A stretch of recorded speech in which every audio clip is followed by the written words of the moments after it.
Foundation engineering में chapter number 4 flow of water through soil, ठीक है जी। Flow of water through soil lecture number 2 discuss करेंगे, जिसमें हमने लास्ट लेक्चर में डिस्कस किया था हाइड्रोलिक ग्रेडियंट क्या होता है, टाइप ऑफ फ्लो क्या होते हैं, परमेबिलिटी क्या होती है और उसके कॉन्सेप्ट को, इंपॉर्टेंस को समझा था परमेबिलिटी के। अब हम डिस्कस करने वाले हैं डार्सी लॉ क्या है, ठीक है जी। डार्सी लॉ की लिमिटेशंस क्या होती हैं, कोएफिशिएंट ऑफ परमेबिलिटी क्या है, फैक्टर कौन कौन से इफेक्ट करते हैं परमेबिलिटी को, इसके बारे में डिस्कस करेंगे। तो सबसे पहले हम देखते हैं डार्सी लॉ को। डार्सी लॉ क्या है, क्या शो करता है, ये ओनली लैमिनर फ्लो के लिए ही वैलिड होता है। जो सोइल में हमारा जो लैमिनर फ्लो होता है, हमने डिस्कस किए थे type of flow, laminar flow और टर्बुलेंट फ्लो। लैमिनर फ्लो वो फ्लो होता है जो सोइल में से क्या हो, अपनी एक स्ट्रीम लाइन में जो फ्लो है वो एक लेयर में फ्लो जो रहता है सोइल के थ्रू, ठीक है, उसको हम लैमिनर फ्लो बोलते हैं। और टर्बुलेंट फ्लो वो फ्लो होता है जिसमें क्या है, जिगजैग फॉर्म में क्या है, जब वो एक दूसरे के जो हमारी क्रॉसिंग है, इंटर क्रॉसिंग करते हैं जो सोइल पार्टिकल्स, तो उसको हम क्या बोलते हैं, इरेगुलर जब स्ट्रीमिंग होती है उनकी जो soil through the soil water की, उसको हम क्या बोलते हैं, टर्बुलेंट फ्लो, ठीक है। तो क्या होता है डार्सी लॉ, क्या किस लिए हम यूज करते हैं डार्सी लॉ, क्या है, जब वेलोसिटी है वो डार्सी लॉ ने क्या बोला, जो वेलोसिटी ऑफ फ्लो है, फ्लो जो की जो वेलोसिटी रहेगी वो क्या है हमारी प्रोपोर्शनल टू रहेगी हाइड्रोलिक ग्रेडियंट के, ठीक है। तो हाइड्रोलिक ग्रेडियंट के प्रोपोर्शनल टू रहेगी, ये बात किसने बोली है, डार्सी लॉ ने। तो देखते हैं, the law states that this law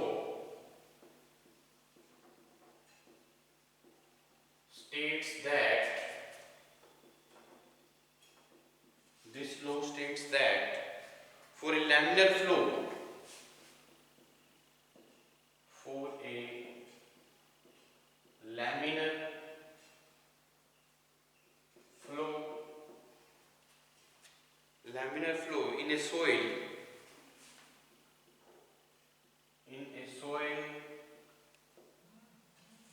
laminar flow in a soil, the velocity of flow,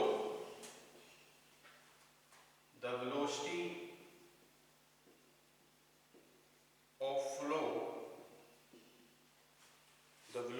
of flow is proportional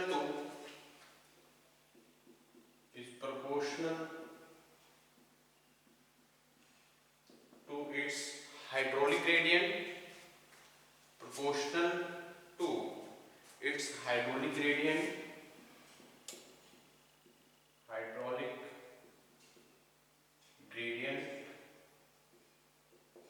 ठीक है जी। तो हाइड्रोलिक ग्रेडियंट को हम डिनोट कैसे करते हैं, आई से, इसको हम कुछ इस तरह से नोट कर सकते हैं, ओके।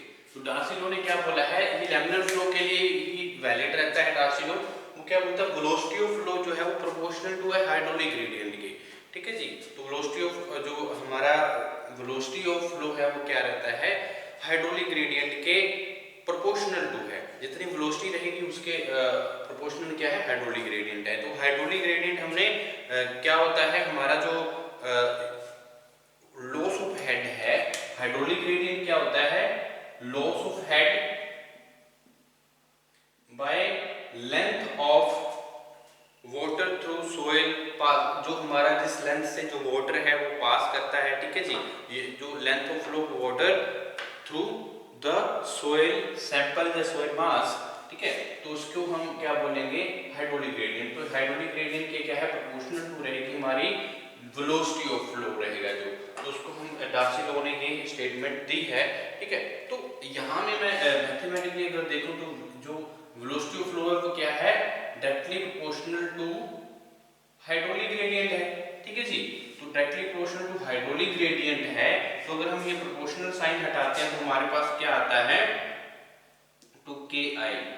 तो यहाँ पे के क्या है, के यहाँ पे है कोएफिशिएंट ऑफ परमेबिलिटी, के क्या शो करता है, कोएफिशिएंट ऑफ परमेबिलिटी,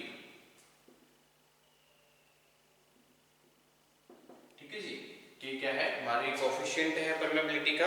और डार्सी लो इक्वेशंस अगर ये हमारा क्या है V इज इक्वल टू के आई है, तो ये डार्सी लो इक्वेशन मानी जाएगी। क्या है ये डार्सी लो इक्वेशन है, ठीक है, ये क्या है डार्सी लॉ इक्वेशन, ठीक है जी। तो डार्सी लॉ इक्वेशन क्या है V इज इक्वल टू के आई। ओके, तो हमारे अगर हम बात करें one of the most important law जो है ये सॉइल इंजीनियरिंग का है, जो डार्सी लॉ है, जो हमें बहुत सारी चीजों को क्लियर करता है। अगर हम it is also known as rate of flow.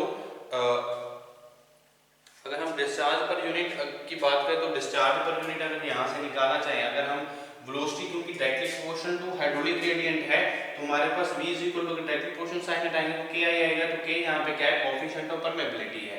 अगर यहाँ से हम डिस्चार्ज निकालना चाहें तो इसके थ्रू निकाल सकते हैं, क्योंकि हमें v पता है क्या है, वेलोसिटी ऑफ फ्लो पता है हमें क्या है, ठीक है। तो अगर हम डिस्चार्ज की वैल्यू निकालना चाहें तो कैसे, discharge per unit time, discharge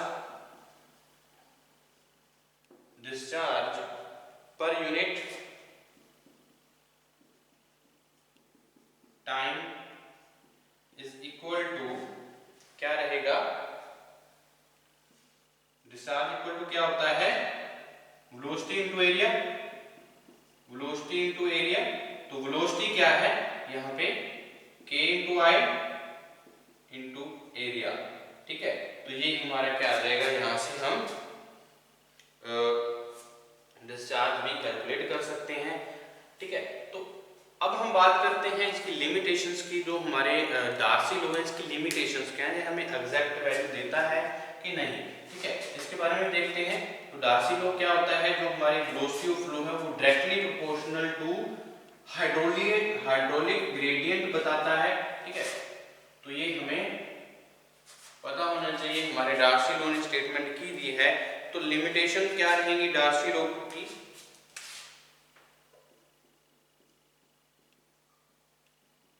limitations of Darcy law,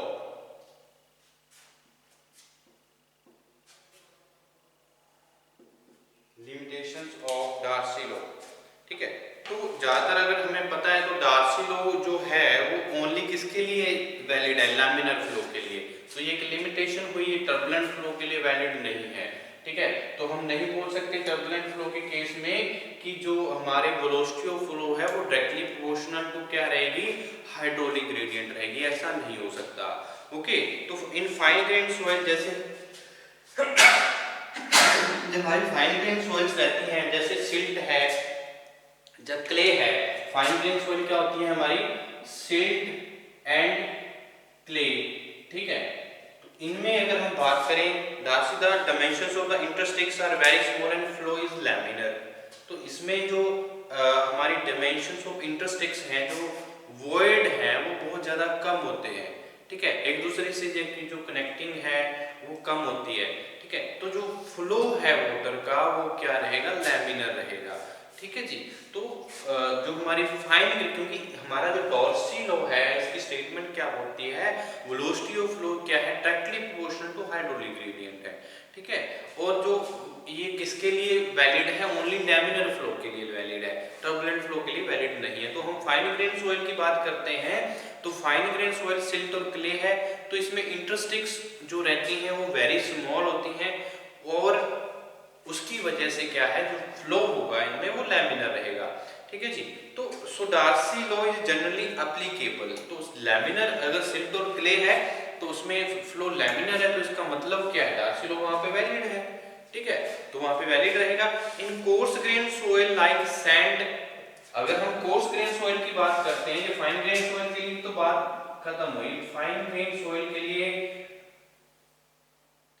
fine grain जो सॉइल है हमारी, वहां पे क्या है, लैमिनर फ्लो है, लैमिनर फ्लो है, तो ये डार्सी लॉ वहां पे वैलिड है।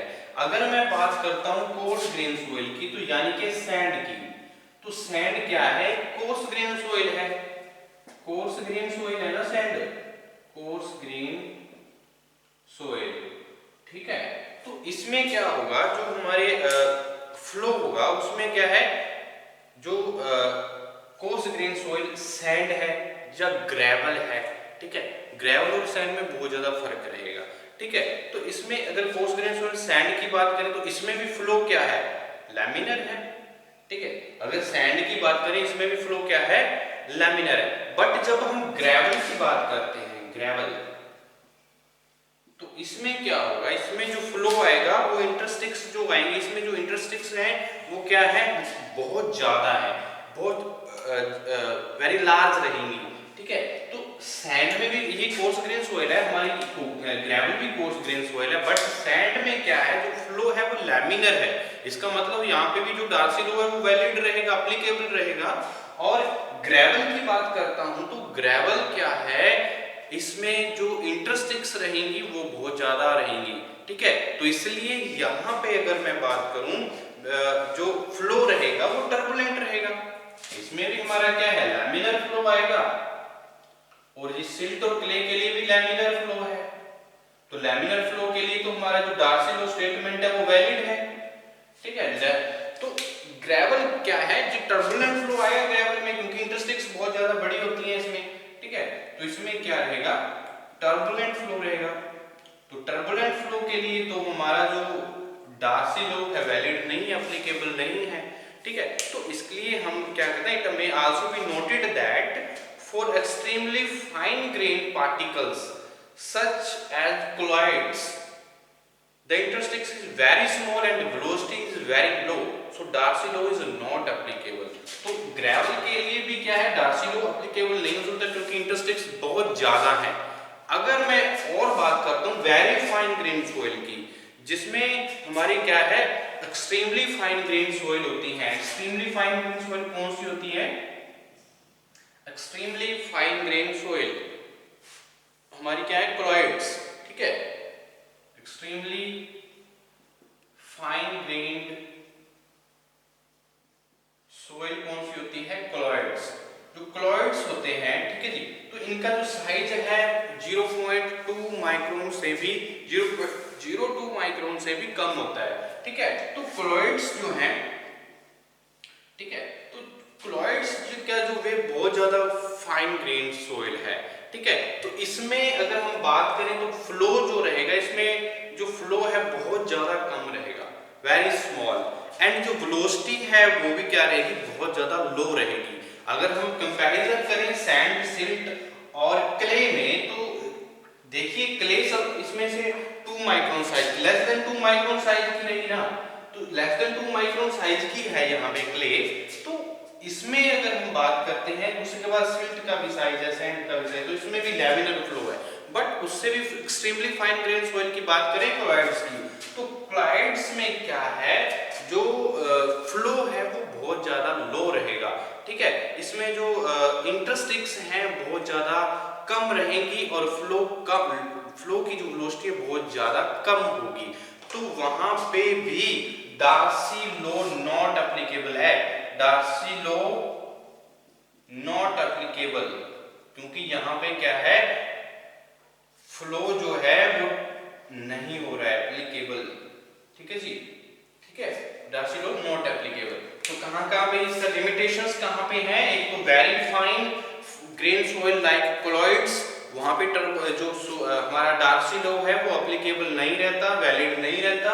दूसरा क्या है, जैसे coarse grain soil like gravel, उस पे भी हमारे जो इंटरस्टिक्स हैं बहुत ज्यादा बड़ी रहती हैं, वेरी लार्ज रहती हैं, उसकी वजह से भी क्या होता है, वहां पे डार्सी लॉ, क्योंकि टर्बुलेंट फ्लो होता है, टर्बुलेंट फ्लो की वजह से क्या होगा, डार्सी लॉ जो है वो एप्लीकेबल नहीं रहेगा। और उसी तरह से अगर हमारी जो इंटरस्टिक्स हैं वेरी स्मॉल है, तो वहां पे भी क्या होता है, फ्लो जो है वाटर का वो होगा नहीं, बहुत ज्यादा कम होगा, तो वहां पे भी हमारा जो डार्सी लॉ है वो एप्लीकेबल वैलिड नहीं होगा। तो ये कुछ लिमिटेशंस रहती हैं, और ये टर्बुलेंट फ्लो के लिए भी वैलिड नहीं है, तो ये भी एक लिमिटेशन है डार्सी लॉ की, ठीक है। तो ये हमारी है डार्सी लॉ क्या होता है और डार्सी लॉ की लिमिटेशंस क्या है, इसके बारे में जाना है हमने, ठीक है। तो डार्सी लॉ की स्टेटमेंट क्या कहती है, जो हमारा लैमिनर फ्लो है, लैमिनर फ्लो में जो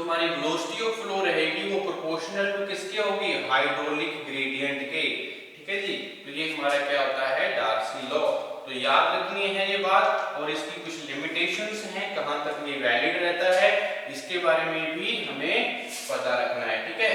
तो उसके बाद मैं डिस्कस करता हूँ कोफिशिएंट ऑफ परमेबिलिटी क्या होती है, ठीक है जी। तो कोफिशिएंट ऑफ परमेबिलिटी को देखते हैं। कोफिशिएंट ऑफ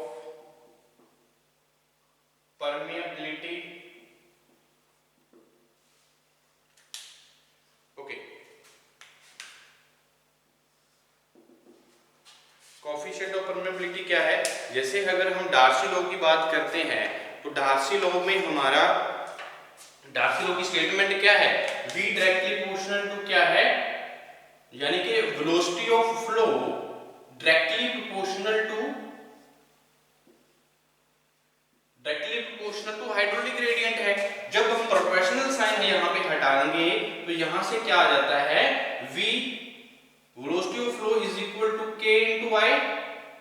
तो यहाँ पे k क्या है, कोफिशिएंट ऑफ परमेबिलिटी है, ठीक है। तो i इज इक्वल टू, यहाँ से मैं हाइड्रोलिक ग्रेडियंट इक्वल टू करता हूँ तो हाइड्रोलिक ग्रेडियंट इक्वल टू क्या हुआ, यहाँ से है तो velocity of flow bye coefficient of permeability, simple. तो अगर हमारे पास जो हाइड्रोलिक ग्रेडियंट है वो 1 आ जाए, ठीक है, अगर हाइड्रोलिक ग्रेडियंट क्या हो 1 आ जाए तो क्या होगा, हाइड्रोलिक ग्रेडियंट अगर 1 हो तो हमारे पास जो वैल्यू है वो क्या रहेगी, यानी कि कोफिशिएंट ऑफ परमेबिलिटी क्या आ जाएगी, इक्वल टू किसके आ जाएगी, वेलोसिटी ऑफ फ्लो क्या आ जाएगी, ठीक है। तो ये बात ध्यान रखनी है, हमारी जो परमेबिलिटी है, कोफिशिएंट ऑफ परमेबिलिटी है, वेलोसिटी ऑफ फ्लो के इक्वल कब आ रही है, जब हाइड्रोलिक ग्रेडियंट 1 है, ठीक है। तो ये बात ध्यान रखनी है। तो अब डेफिनेशन के अकॉर्डिंग समझते हैं क्या होता है हमारा कोफिशिएंट ऑफ परमेबिलिटी। तो द एवरेज वेलोसिटी होती है ये फ्लो की, the average velocity of flow, the average velocity of flow,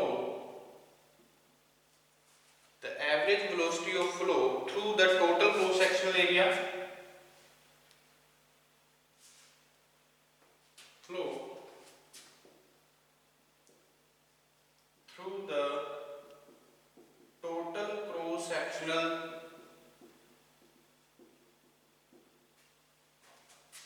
area, total cross sectional area of the soil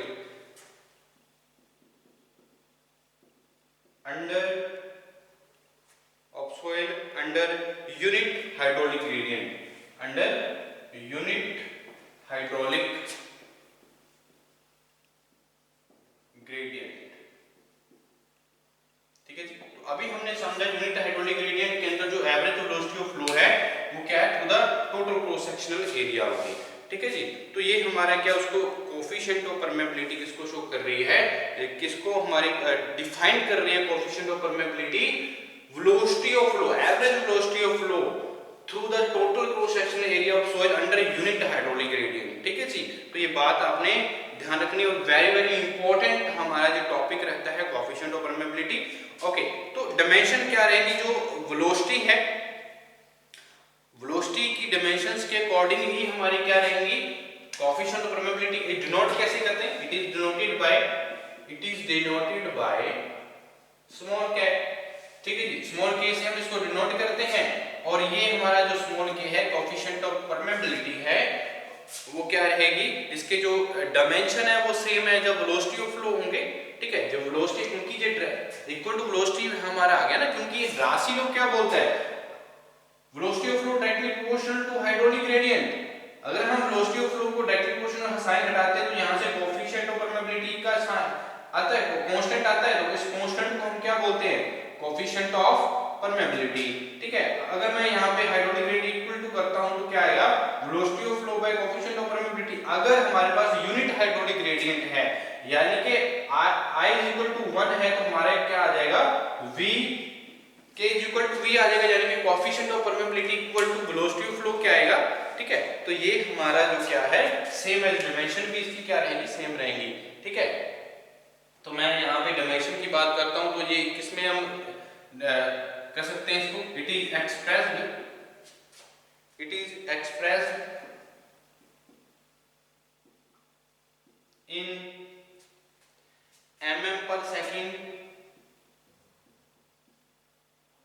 mm पर सेकेंड में हम एक्सप्रेस कर सकते हैं, सेंटीमीटर पर सेकेंड में कर सकते हैं, सेंटीमीटर पर सेकेंड, या हम इसको कर सकते हैं मीटर पर डे में, मीटर पर डे। तो ये इसके यूनिट रहेंगे कोफिशिएंट ऑफ परमेबिलिटी के, ठीक है। तो ये हमारी क्या है, कोफिशिएंट ऑफ परमेबिलिटी। अब मैं बात करता हूँ सीपेज वेलोसिटी की। सीपेज वेलोसिटी क्या होती है, ठीक है।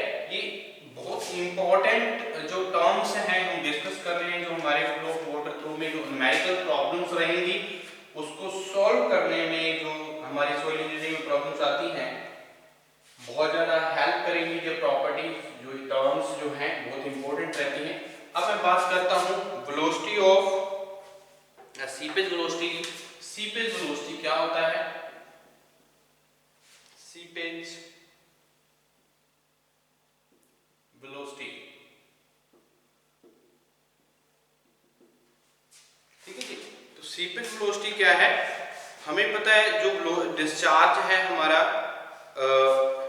कैसे डिफाइन करते हैं। अगर सीपेज वेलोसिटी को हम एक्चुअल वेलोसिटी भी बोलते हैं, जब हम ट्रू वेलोसिटी भी बोलते हैं। सीपेज वेलोसिटी को हम क्या बोलते हैं, एक्चुअल वेलोसिटी और ट्रू वेलोसिटी। तो क्या होता है, it is defined as, it is defined as the rate of discharge, the rate of discharge, the rate of discharge of percolating water, of percolating water, rate of discharge of percolating water per unit cross sectional area, per unit cross sectional area of voids perpendicular to, area of voids perpendicular to, perpendicular to the direction of flow, the direction of flow। तो क्या मतलब हुआ, ये rate of discharge, जो परकोलेटिंग water का जो rate of discharge है per unit cross section area of void, वो क्या रहेगा, perpendicular to the direction of flow रहेगा, ठीक है जी। तो इसको हम क्या बोलते हैं, सीपेज वेलोसिटी। यानी कि सीपेज वेलोसिटी इक्वल टू क्या रहेगी, सीपेज वेलोसिटी, इसको हम डिनोट करेंगे Vs से, Vs से, ठीक है जी। तो Vs इज इक्वल टू क्या है, discharge per unit cross section area of voids, cross sectional area of voids है, ठीक है। तो discharge per unit area of voids, इस तरह से हम इसको डिनोट कर सकते हैं एरिया ऑफ वॉइड्स को। ये क्या है, डिस्चार्ज है, रेट ऑफ डिस्चार्ज है, और ए भी इसको डिनोट करेंगे हम area of unit cross section area of voids perpendicular to the flow of direction of flow, ठीक है। तो ये हमारा क्या है, तो सबसे पहले मैं बात करता हूं यहाँ पे, अगर मैं सिंपली अगर देखूं तो वेलोसिटी इक्वल टू क्या होती है, ये हमारा क्या है वेलोसिटी, अगर सिंपली हम वेलोसिटी इक्वल टू क्या होगी, देखिए तो डिस्चार्ज बाय एरिया, ठीक है, डिस्चार्ज बाय एरिया। क्यू यहाँ पे क्या है, वी यहाँ पे क्या है, वेलोसिटी ऑफ फ्लो, क्यू क्या है, डिस्चार्ज ऑफ या रेट ऑफ फ्लो, डिस्चार्ज बोल सकते हैं या रेट ऑफ फ्लो बोल सकते हैं, और यहाँ पे ए क्या है, cross sectional area composed of both solids and voids. ये जो एरिया या तो सॉलिड का हो सकता है या वॉइड्स का हो सकता है, यहाँ पे हम वॉइड्स यूज कर रहे हैं सिर्फ वेलोसिटी के लिए, ठीक है। तो अगर मैं एक्चुअल वेलोसिटी अगर बात करें, but actual flow takes place only through the voids, जो एक्चुअल जो फ्लो है वो क्या होता है, ओनली वॉइड्स के थ्रू ही फ्लो करता है, ठीक है। अगर वाटर की बात करें, जो एक्चुअल फ्लो होगा वो, क्योंकि सीपेज वेलोसिटी को हम क्या बोलते हैं, एक्चुअल वेलोसिटी बोलते हैं, ट्रू वेलोसिटी बोलते हैं। सीपेज वेलोसिटी को और क्या बोलते हैं हम, एक्चुअल वेलोसिटी और ट्रू वेलोसिटी,